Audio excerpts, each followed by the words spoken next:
Mateus capítulo 20, então se puderem abrir em Mateus capítulo 20, é na página 1054, Mateus capítulo 20.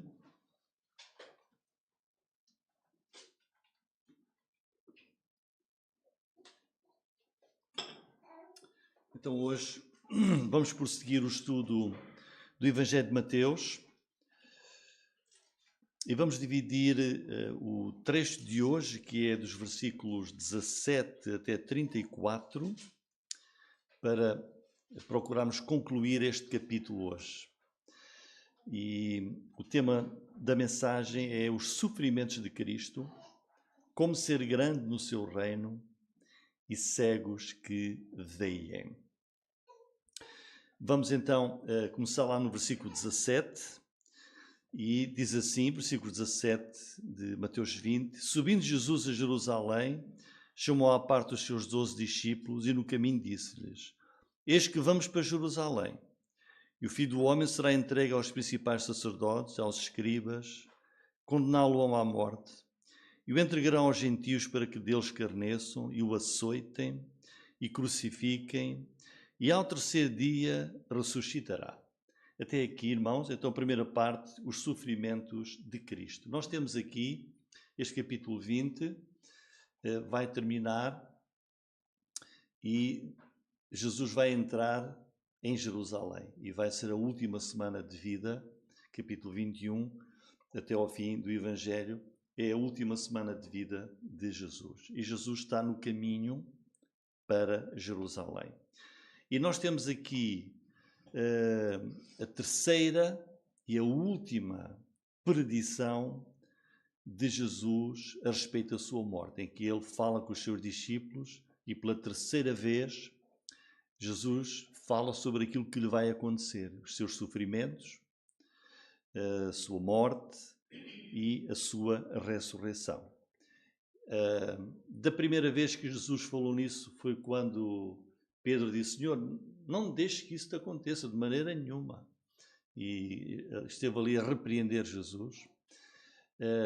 Depois houve uma segunda vez e agora a terceira. E de cada vez que Jesus, destas 3 vezes, anunciou aquilo que lhe ia acontecer, ele, da primeira, da segunda e agora da terceira, acrescentou mais pormenores, mais detalhes. E esta a terceira, é a mais completa predição. Irmãos, na nossa fé, a fé cristã, a morte de Jesus e a ressurreição de Jesus são o centro da revelação da palavra de Deus. A verdade cristã mais importante é, de facto, a morte de Jesus Cristo. Portanto, o que Jesus está aqui a dizer, se é tão importante, o que Jesus está aqui a dizer é muito importante, é mesmo crucial, é central. Jesus prevê tudo e prediz tudo aquilo que lhe vai acontecer. E vejam, em primeiro lugar, no versículo 17, Jesus revela o plano, está aqui o plano dos sofrimentos de Jesus. É um plano para a salvação, para a redenção da humanidade. Onde ele diz: subindo Jesus a Jerusalém, chamou à parte os seus 12 discípulos e no caminho disse-lhes. Vai revelar-lhes qual é o plano de Deus para a salvação do mundo. E vejam que aí diz, no versículo 18, eis que vamos para Jerusalém. No 17 diz, subindo Jesus a Jerusalém. Portanto, Jesus andou por todo o lado em Israel, nos 3 anos do seu ministério, como sabemos. Jesus andou por todo o lado, na Galileia, na Pereia, foi para junto do mar, veio várias vezes a Judá, à zona de Jerusalém, percorreu todo o Israel durante aqueles 3 anos. Mas agora, aproximando-se o fim, Jesus sabia que tinha de ir para o lugar onde ele iria dar a sua vida, o lugar do sacrifício. E ele diz aí, no versículo 18, vamos para Jerusalém. Se nós lêssemos, por exemplo, o outro evangelho que é paralelo, que retrata este dia, esta ocasião, em Marcos capítulo 10, versículo 32, diz que Jesus ia adiante deles. Portanto, Jesus ia lá mesmo à frente do grupo e ia determinado. No versículo 29 nós lemos aqui que o seguia uma grande multidão. Quer dizer, Jesus não está sozinho, há uma grande multidão que o acompanha. E o versículo 29 até nos diz onde é que Jesus estava. Portanto, a Bíblia deixa tudo claro. Jesus ia determinado, vamos para Jerusalém, e diz, estava na cidade, na região da cidade de Jericó.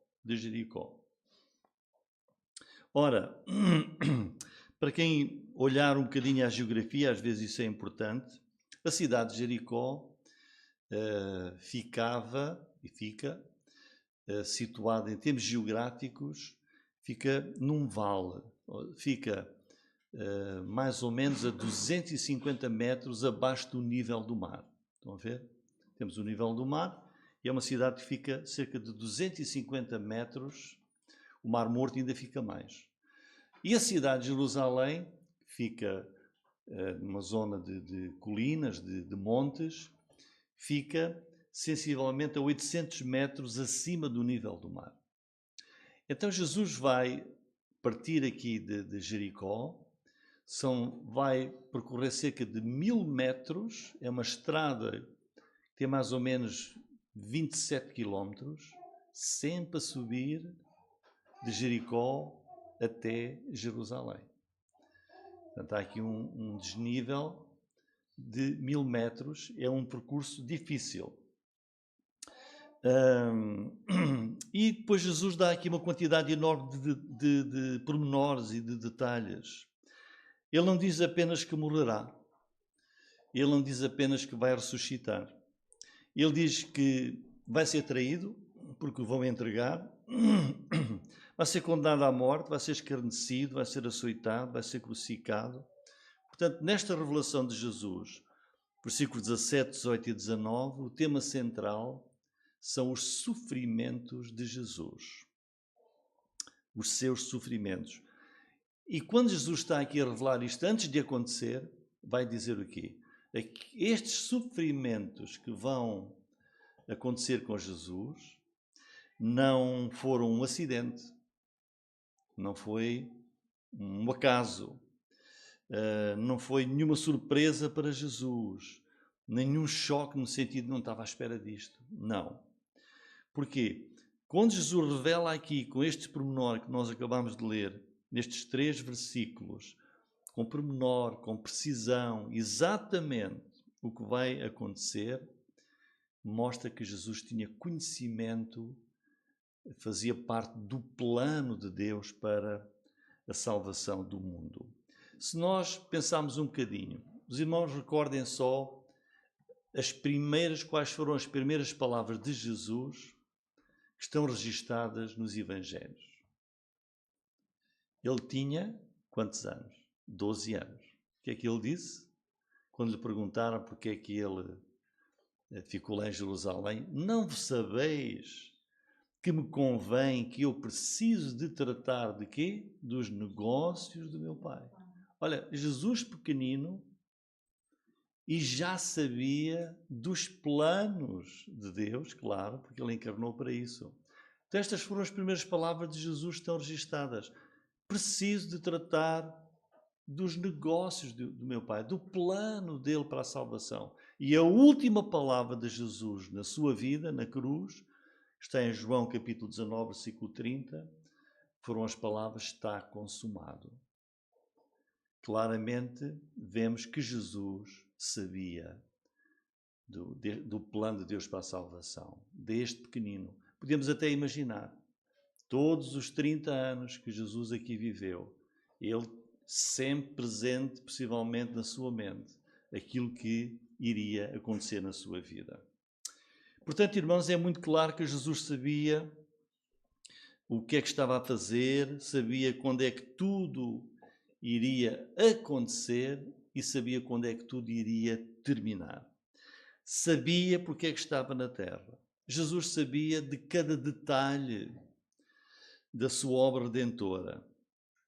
A morte de Jesus pelo pecado da humanidade, então, irmãos, esta morte que ele fala aqui, é o acontecimento central da Bíblia. Do princípio ao fim da Bíblia, temos como que ela apontando para este acontecimento principal do plano salvador de Deus, que é a morte redentora do Filho de Deus, o Senhor Jesus Cristo. Este é o plano salvador de Deus.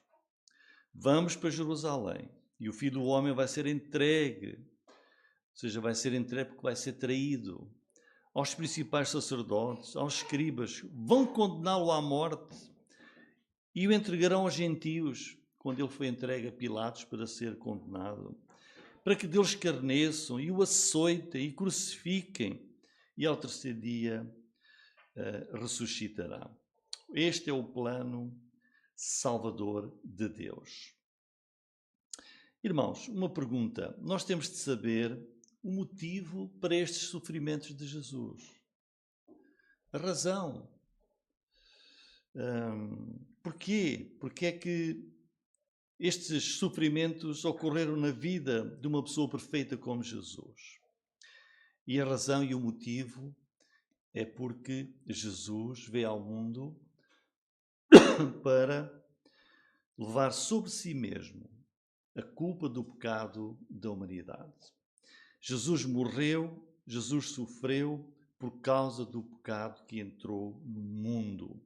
A condenação de Deus sobre o pecado é a morte.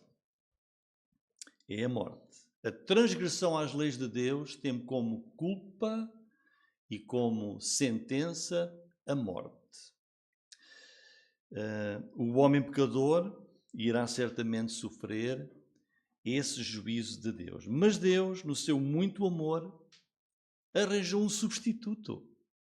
Deus arranjou um substituto, um sacrifício que iria ser feito por alguém imaculado, puro, perfeito, santo, para cobrir o pecado, para redimir a culpa do pecador, para morrer no lugar do pecador. Esse era o plano de Deus e essa pessoa foi Jesus Cristo. Vou ler apenas 2 versículos que nos mostram esse plano de Deus. Um deles está em 1 Coríntios 15:3, que diz: Cristo morreu por quê?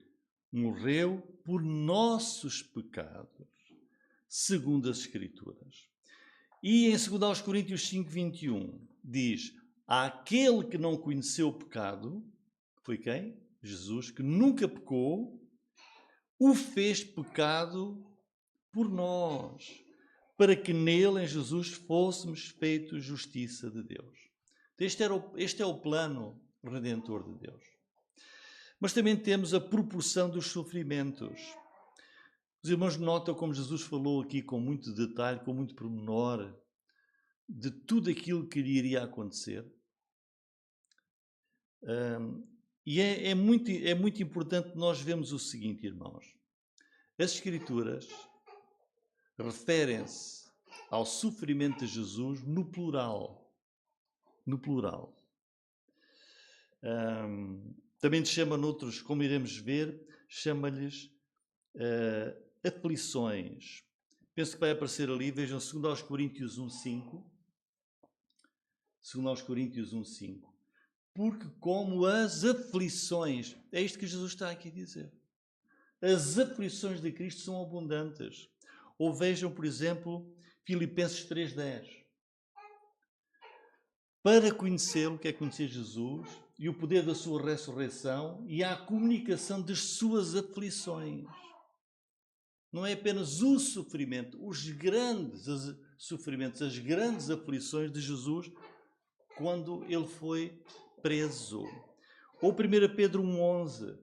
Vejam, 1 Pedro 1:11. Indagando que tempo ou que ocasião de tempo o Espírito Santo, o Espírito de Cristo que nele estava, indicava anteriormente, testificando dos sofrimentos que a Cristo haviam de vir, no plural. Ou 1 Pedro 4,13 também. Mas alegrai-vos no facto de seres participantes das aflições de Cristo, que foram muitas. Ou em Hebreus 2,10, por fim, que diz: porque convinha que aquele, para quem são todas as coisas e mediante quem tudo existe, trazendo muitos filhos à glória, consagrasse pelas aflições. Das aflições.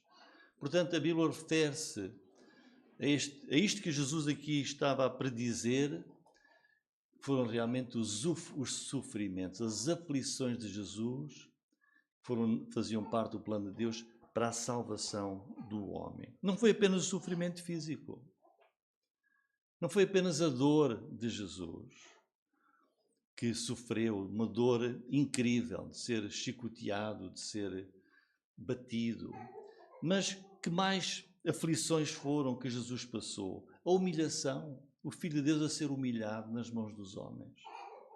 O desprezo.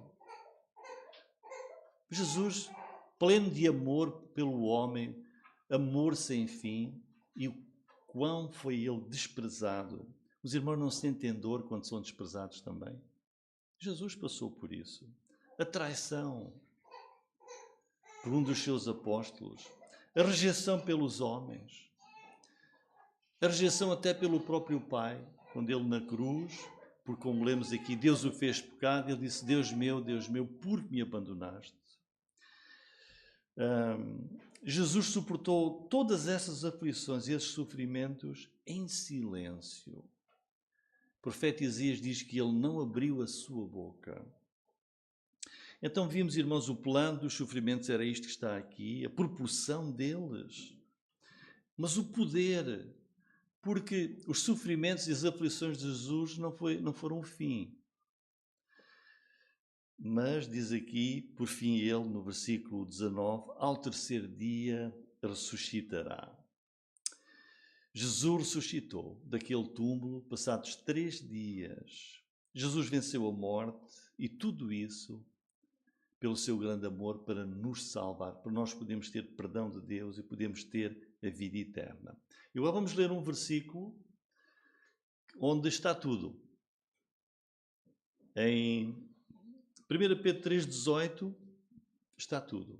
Ora vejam, diz: porque também Cristo padeceu estas aflições, estes sofrimentos. Uma vez, porque é que ele padeceu? Pelos pecados. Pelos pecados. O justo, quem é o justo? Jesus. Pelos injustos, quem são os injustos? Nós todos. Para quê? Então, mas para quê? Para levar-nos a Deus. É o plano de Deus. Olhem, mortificado na carne. Mortificado, na verdade, na carne. Quer dizer que morreu, mas ressuscitou. Vivificado no Espírito. Está aqui. 1 Pedro 3,18 mostra-nos que nós não poderíamos chegar, ninguém pode chegar a Deus de outra maneira. Esta é a única maneira da salvação de Deus. Não há ninguém que possa fazer, pudesse pensar que podia fazer as obras mais incríveis que Deus iria aceitar para ser salvo. Não.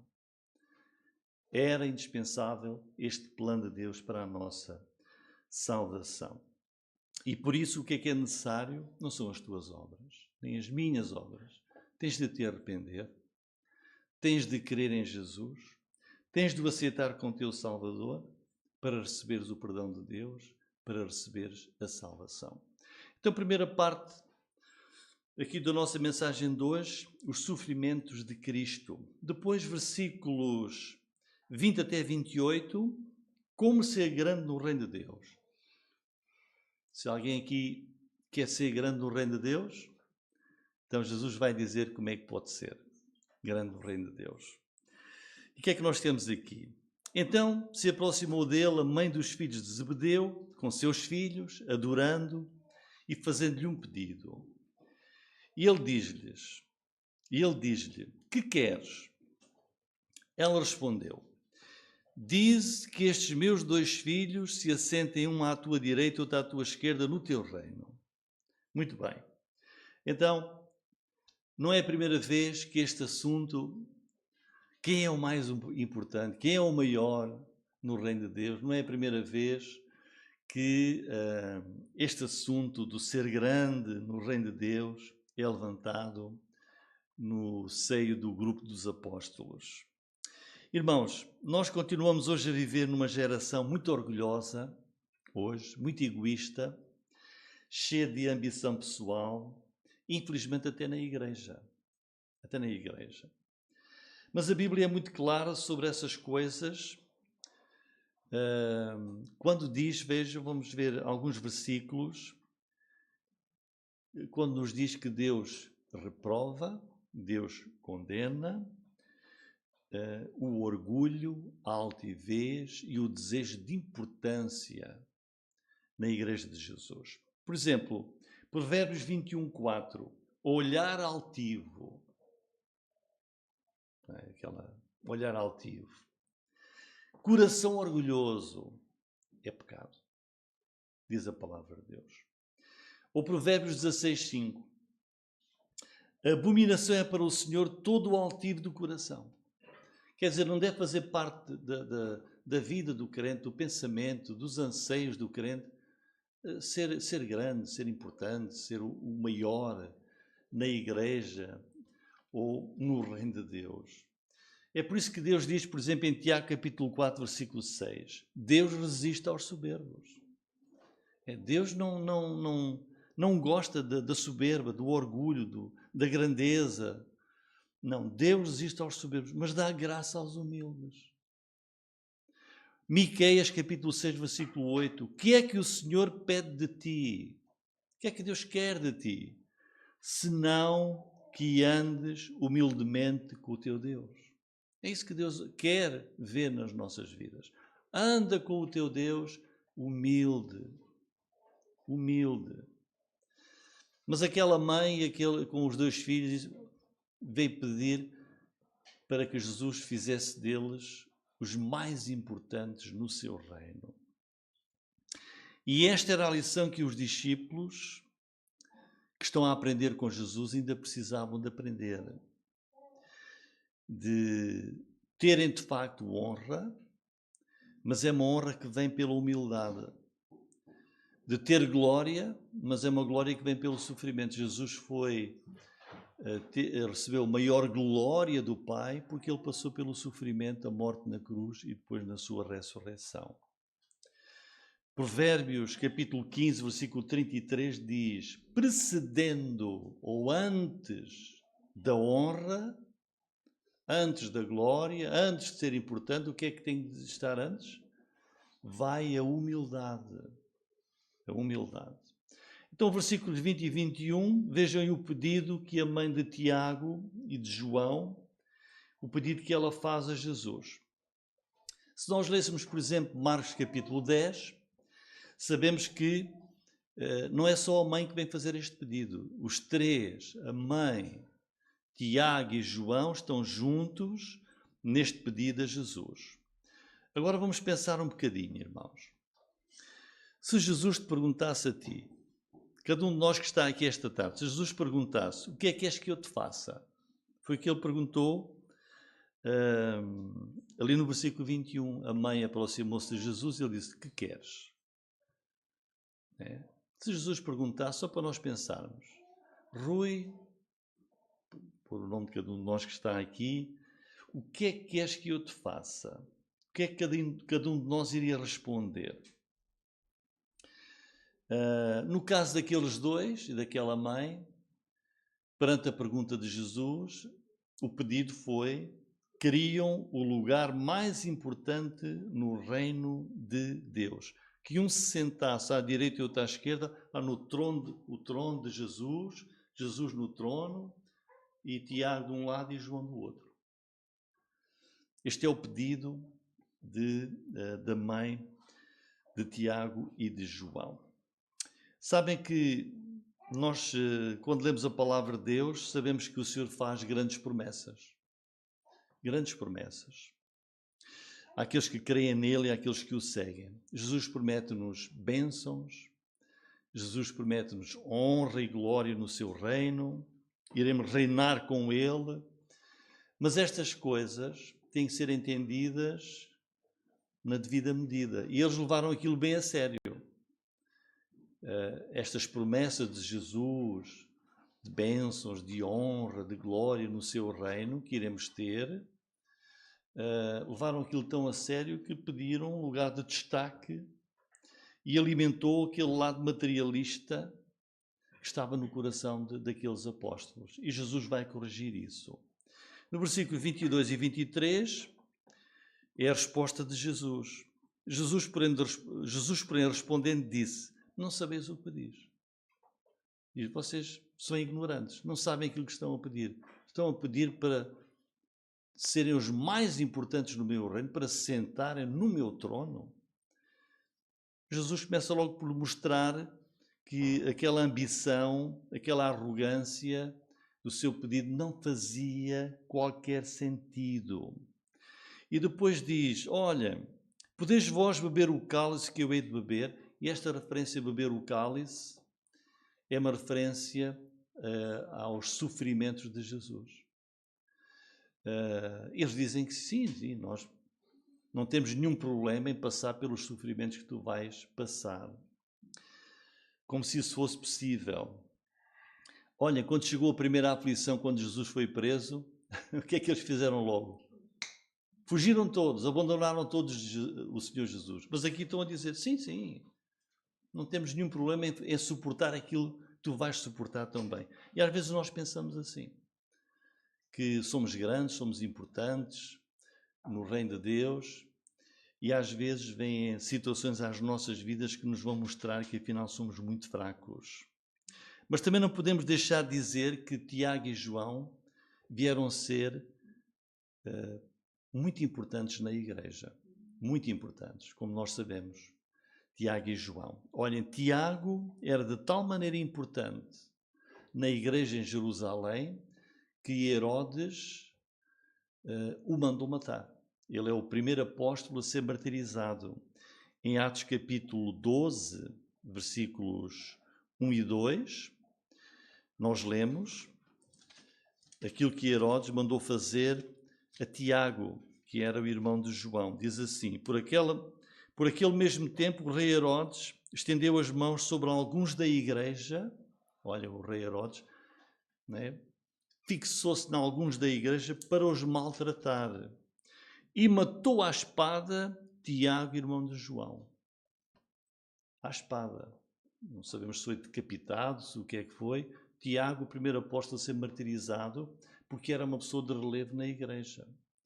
João, como sabemos, foi muito perseguido e a única maneira que acharam que poderia calar a boca de João foi condená-lo a uma colónia penal na ilha de Patmos, que é onde ele vai receber a visão e escreve o livro do Apocalipse. Foram pessoas muito importantes. Mas Jesus depois, versículos 24, vai dizer: quando os 10 ouviram isto, indignaram-se contra os 2 irmãos. Vejam, o grupo são 12 apóstolos, mas ali uns querem ser mais importantes que os outros, e quando os outros ouviram isso, furiosos, entraram ali se calhar em batalha de palavras, por causa do pedido da mãe de Tiago e de João. Mas Jesus agora vai dizer como é que um crente pode ser grande no reino de Deus. Isto é uma lição para nós também, irmãos. No mundo em que nós vivemos, enquanto nós estamos aqui na Terra, todos nós sabemos quem é que tem mais honra. São as pessoas importantes, pessoas poderosas, pessoas que têm autoridade. Esses são os maiores no nosso mundo, como nós sabemos. E por isso Jesus diz aqui, versículo 25, então Jesus, chamando-os para junto de si, disse: bem sabeis que pelos príncipes dos gentios são estes dominados, que os grandes exercem autoridade sobre eles, mas não será assim entre vós. Todo aquele que quiser entre vós fazer-se grande, seja vosso serviçal. E qualquer que entre vós quiser ser o primeiro, seja vosso servo. Portanto, irmãos, vamos parar aqui um pouquinho. Este capítulo 20 é um capítulo sobre o reino de Deus. Não é um capítulo sobre o reino das pessoas, do nosso mundo. É sobre o reino de Deus. E as diferenças entre o reino dos homens e o reino de Deus. E Jesus diz que no reino de Deus, grande, importante, é aquele que serve os outros. É aquele que tem amor, que tem humildade e que não se acha com poder nenhum, que nunca quer ser o primeiro, nem quer ser aquele que está sempre em destaque, tem alguma vaidade. Não. Jesus diz aqui claramente, aquele que quiser ser grande entre vós, seja vosso serviçal. Grande é aquele que está disposto a servir os outros, a acompanhar os outros nas suas dificuldades na vida, a estar ao lado do seu irmão na fé. E Jesus deixa o seu próprio exemplo no versículo 28. Bem como o Filho do Homem não veio para ser servido, mas para servir e dar a sua vida em resgate de muitos. Jesus é o Filho de Deus. Ele estava entre eles, era o Cristo, o Messias. Jesus até se transfigurou naquele monte, mostrou toda a sua glória, mas depois ele dá aqui o seu exemplo. Ele foi aquele que veio para servir, ele serviu o seu Pai.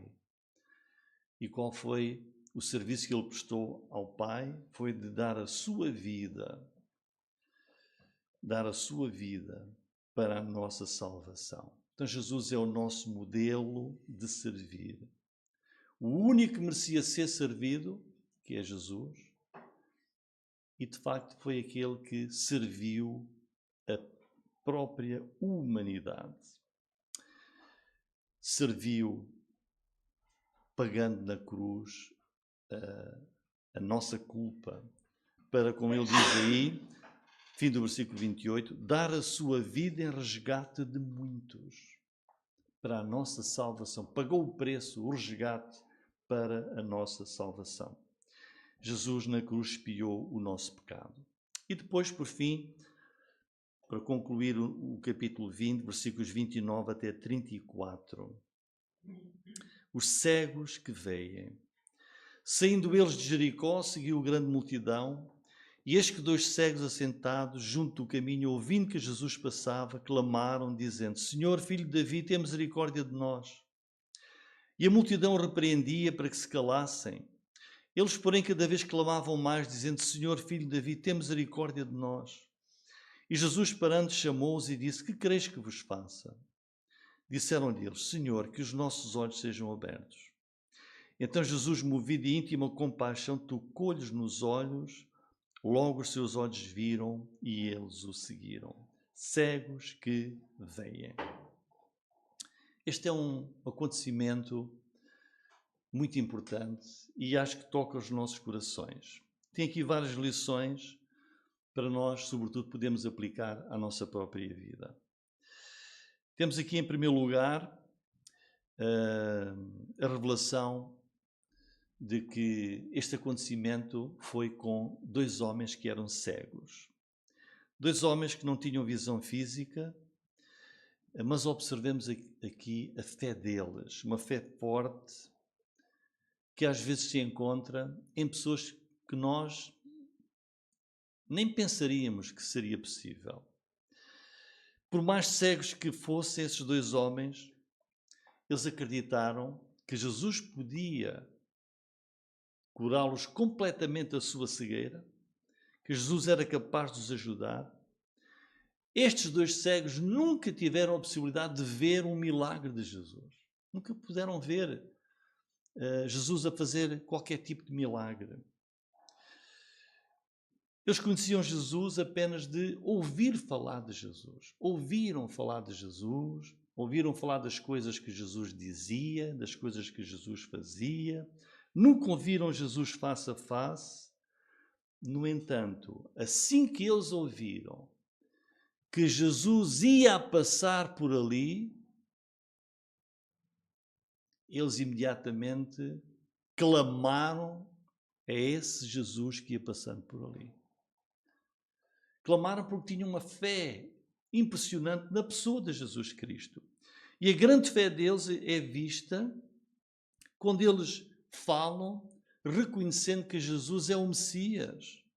Porque diz, versículo 30, 2 cegos assentados junto do caminho, ouvindo que Jesus passava, clamaram, dizendo: Senhor, filho de Davi. Filho de Davi é um título para o Messias. Eles acreditaram que Jesus não era um homem normal, que não era lá filho de José e de Maria. Ele era o Messias prometido que tinha chegado ao mundo. Ele é o filho de Davi, prometido nas Escrituras. E por isso clamaram. Vejam que estes homens, versículo 29, versículo 30, chamam-lhe filho de Davi, e depois, mais à frente, versículo 31, outra vez, filho de Davi, tem misericórdia de nós. Baseia o seu pedido mostrando a sua fé na pessoa de Jesus Cristo. Então vemos a grande fé deles, reconhecendo que Jesus é o Messias. O que é que eles viram? Eles viram com olhos da fé. Olha, fariseus e escribas, sacerdotes, mestres de Israel, que viram, que ouviram, que estiveram com Jesus, não reconheceram que Jesus era o Messias. Mas estes 2 cegos reconheceram. Significa que não é preciso ver Jesus para crer nele. Não é preciso ter estado lá com Jesus há 2000 anos para crer nele. Qualquer pessoa, ao longo da história da humanidade, pode ouvir de Jesus e pode crer nele e colocar a sua fé em Jesus Cristo. Então, a primeira lição que temos aqui, fé forte, irmãos. Fé forte, cada um precisa ter. Estes homens são esse grande exemplo. Mas vemos em segundo lugar a sabedoria que há em aproveitar todas as oportunidades para o bem da nossa alma. Há oportunidades que não voltam, irmãos, não mais passam por nós. Eles estavam sentados, diz aí o versículo 30, junto do caminho. Se não tivessem naquele momento em que Jesus vai passando, né? Num minuto ou 2, Jesus já está metros à frente, não é? Eles são cegos, eles estão parados. Significa, se não tivessem feito aquilo, no momento em que ouviram que Jesus ia passando, se não tivessem clamado e apelado para o nome de Jesus Cristo, se calhar nunca teriam sido curados.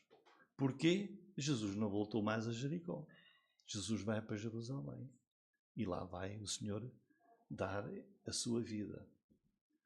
Possivelmente nunca mais encontrariam Jesus. Aproveitaram a oportunidade. Irmãos, temos de aproveitar. Cada pessoa tem de aproveitar a oportunidade da sua vida. Que Deus põe no dia a dia de cada um de nós. Sabedoria. Versículo 31. Terceira lição destes 2 cegos. O valor do esforço e da perseverança na busca por Cristo. Eles foram repreendidos. Versículo 31. A multidão repreendia para que se calassem. Muitas vezes acontece assim, né? É a nossa família, o nosso pai, a nossa mãe. Vai lá outra vez para a igreja. Esquece isso da igreja, não deixa nada. Vai, mas é por aqui. Vai, mas é por ali. E muitas vezes o diabo usa os outros para nos impedir de termos bênçãos, de termos salvação em Jesus. Mas estes cegos não se importaram com nada disso. Perseveraram em pedir a Jesus, como diz aí. Eles, porém, cada vez clamavam mais. A multidão, calem-se, e eles cada vez clamando mais. Calem-se, e eles cada vez clamando mais. Perseverança na busca de Jesus. O que é que Jesus ensinou em Lucas 18:1? Orar sempre sem nunca desfalecer. Pode parecer, já não vale a pena. Não, nunca desfalecer. Façamos o mesmo, irmãos, como fizeram estes cegos. Nunca desistir, nunca. Perseverar sempre buscando a Jesus, buscando a Deus. buscando a sua palavra. Quarta lição, versículos 32 a 34. Vemos quão gracioso é o nosso Senhor para com aqueles que o buscam. Jesus, parando, chamou-os e disse: que quereis que vos faça? Aqui é a mesma pergunta. Não é? Há pouco perguntei: se Jesus vos disser, o que é que queres que eu te faça? Não é? Aquilo que tu fosses dizer a Jesus mostrava o que estava no teu coração. O que é que queres que eu te faça? Olha ao Senhor, que os meus filhos sejam os mais importantes no reino. Aqui, o que é que quereis que vos faça? Senhor, que os nossos olhos sejam abertos. Claro, eram cegos. Então Jesus, movido de íntima compaixão, tocou-lhes nos olhos, logo os seus olhos viram e eles o seguiram. Quão bondoso e amoroso e gracioso é o Senhor para aqueles que o buscam. Irmãos, imaginem, Jesus vai à frente de uma grande multidão, milhares de pessoas, não é? Já pode imaginar o que é Jesus parar? Jesus parou. Quer dizer, nós somos importantes para Jesus. Deus vai ouvir o meu pedido ou vai importar-se comigo. Não, olha, irmãos, Jesus parou, a multidão inteira parou para falar com duas pessoas sem valor nenhum para a humanidade, para a sociedade, não é? E perguntou o que é que eles desejavam. Jesus perguntou, parou, chamou-os e com gentileza ouviu o pedido deles e atendeu ao seu pedido. É assim hoje, irmãos. Ora ao Senhor Jesus, hoje, amanhã, continua a pedir o seu amor, na sua graça. Ele um dia, uma hora, vai atender. Esperemos na compaixão de Jesus. Mas olha, irmãos, estes cegos receberam muito mais do que a visão física dos seus olhos. E eles também foram salvos eternamente, não é? Porque creram em Jesus. Filho de Davi, creram em Jesus. E o que é que eles fizeram a seguir? Quando os seus olhos foram abertos, seguiram Jesus. Assim, seguir. Hoje estamos a seguir a Jesus como? Seguimos a Jesus no nosso dia-a-dia, na nossa fé, no nosso caminhar, na nossa vida cristã. Houve transformação na vida deles. Passaram a ver e a primeira coisa, vou seguir a Jesus. Eu acho que já disse aqui, uma vez, para quem conhece a história de Johnny, não sei se conhecem a história de uma jovem, muitos anos, há até livros sobre isso, ela ainda, acho que ainda é viva, é Johnny Erickson, ou Erickson, um nome assim.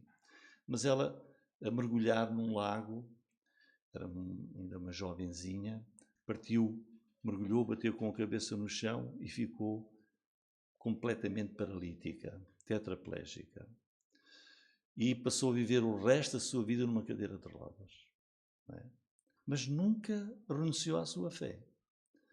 Recentemente perguntaram-lhe, Johnny, qual é a primeira coisa que tu queres fazer quando chegares ao céu e Deus te der um corpo totalmente, um corpo sem limitação nenhuma, um corpo perfeito, não é? Quando nós chegarmos ao céu e formos ressuscitados e...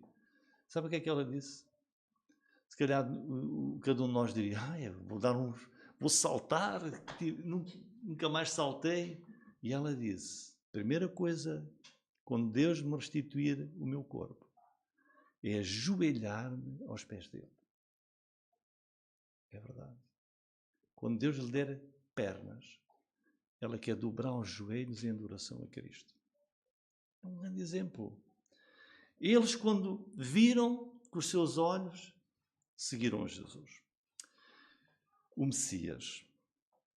Em conclusão, irmãos, 3 grandes lições neste trecho do capítulo 20. Os sofrimentos de Jesus, as suas aflições, eram o plano de Deus, a sua morte, a sua ressurreição, para a nossa salvação. Ser grande no reino de Deus é para aquele que vai ser humilde, que serve a Cristo, serve a Igreja, serve o seu próximo, com humildade, com amor, não busca ser servido, seguindo o exemplo de Jesus. E que ainda não tem Jesus na sua vida, procure-o, veja-o com os olhos da fé, aceite-o como Salvador e siga-o. Amém. Amém, irmãos. Vamos então